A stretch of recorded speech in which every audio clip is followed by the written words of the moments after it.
One of the important building blocks to working with young people is not so much to build something or create programs where the adults do all of the work.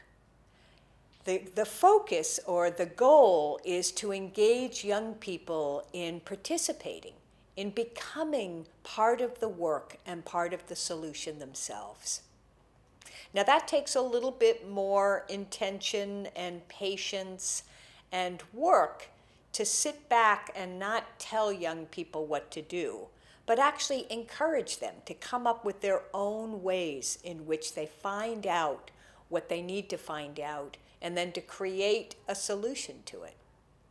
So a perfect example was I was working with a high school in Maine. It was a medium-sized high school. And there were a lot of issues. There was a lot of dissatisfaction among the school population. There were suspensions going on. There was tension between the students and the teachers. So the teachers and I gathered together a group of interested students that wanted to help come up with a solution and to come up with a way in which they could address some of the student satisfaction.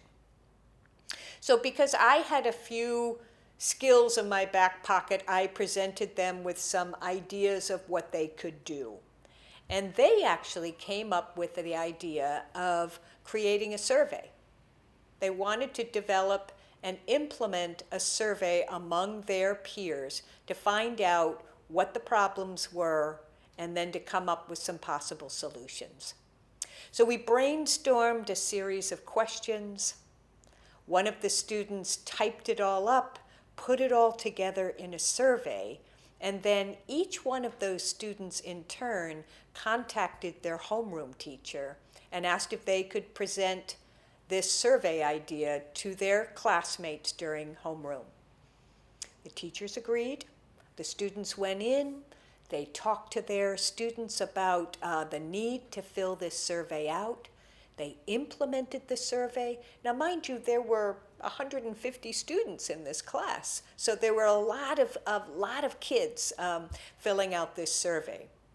They collected them, and then the small group that had implemented the survey met after school, collated the results. I helped them sort of categorize, because as an adult, it's important to be a mentor and a guide. So I was a support and offered solutions and help when they needed it. Other than that, the teachers and I kept our mouths shut. They collated the results. They came up with the top priorities of what the problems were, and then they presented it to the principal. So they made the appointment. They went with a couple of selected teachers, presented the results, and it turned out that the number one issue among these students were that they were dissatisfied with the food. They hated the food in the cafeteria. It just created low morale. Kids were not eating. They were grumpy and hungry at the end of the day. So then the students went to the head chef, presented their concerns, offered some solutions for alternative meals that they knew their peers would eat, and the chef thought it was a great idea and actually invited some of the students to come and help do the cooking. So all in all, the environment changed. The morale went up. Kids were spending more time in the cafeteria. They were feeling more communicative because they had been talking to one another, and they had come up with a solution all on their own with the adults, supportive adults, at their backs.